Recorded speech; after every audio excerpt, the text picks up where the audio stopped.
पिछले 22 अप्रैल से राज्य भर में स्वास्थ्य सुरक्षा सप्ताह लागू है। इसी के मद्देनजर कई सरकारी विभागों को बंद कर दिया गया। इधर झारखंड मंत्रालय में भी सन्नाटा पसरा हुआ है, जिससे बीते वर्ष की तरह इस वर्ष भी सरकार की योजनाओं पर इसका प्रभाव पड़ रहा है। प्रोजेक्ट भवन का जायजा लिया हमारे सहयोगी विपिन उपाध्याय ने।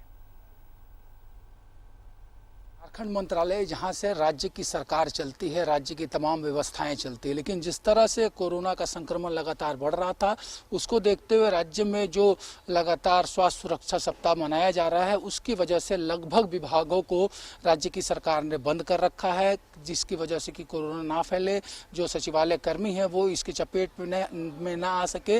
लेकिन कुछ विभाग जरूर यहाँ पर खुले हैं। जिस तरह से अगर बात करें तो हेल्थ डिपार्टमेंट के साथ साथ होम डिपार्टमेंट के अलावा डिजास्टर मैनेजमेंट डिपार्टमेंट को खोल कर रखा गया है। यही एक सबसे बड़ी वजह है कि फिलहाल झारखंड मंत्रालय में ये सन्नाटा पसरा है, और ये सन्नाटा इस बात की गवाही दे रहा है कि किस तरह से स्थिति जो है वो भयावह है और लोग डरे हुए हैं। इसलिए सरकार जो लगातार ये कह रही है कि जीवन और जीविका दोनों साथ साथ चलनी चाहिए। इसी कड़ी में लगातार 22 अप्रैल से राज्य में स्वास्थ्य सुरक्षा सप्ताह मनाया जा रहा है। फेज था स्वास्थ्य सुरक्षा सप्ताह का, तो 2 बजे दोपहर तक इन विभागों को खोले रखने की इजाज़त सरकार ने दी थी, लेकिन अब जो थर्ड फेज था उसमें इस समय अवधि को 5 बजे तक बढ़ा दिया गया है।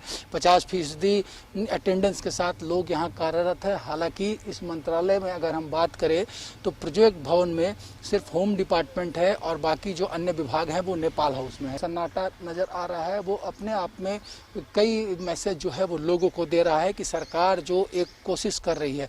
और ठीक इसी तरह से अगर हम बात करें तो जो अंदर के गलियारे हैं वहाँ भी ये खामोशी है। लगभग जो विभाग क्योंकि बंद पड़े हैं तो अंदर भी तमाम जगह जो हैं वो खाली पड़े हैं, और ये सन्नाटा आपसे ये अपील कर रहा है कि सरकार ने ये जो स्वास्थ्य सुरक्षा सप्ताह राज्य में लागू किया है उसका पालन करे, तब जाकर ये जो कोरोना संक्रमण के चैन को तोड़ने की कवायद में राज्य की सरकार जुटी है वो उसमें सफल हो पाएगी। क्योंकि सिर्फ राज्य सरकार के भरोसे ही ये संक्रमण नहीं टूटेगा। जब तक ये एक जन आंदोलन का रूप नहीं लेगा तब तक इस संक्रमण से लड़ पाना मुश्किल होगा। सहयोगी उमेश के साथ विपिन उपाध्याय, न्यूज़ 11 रांची।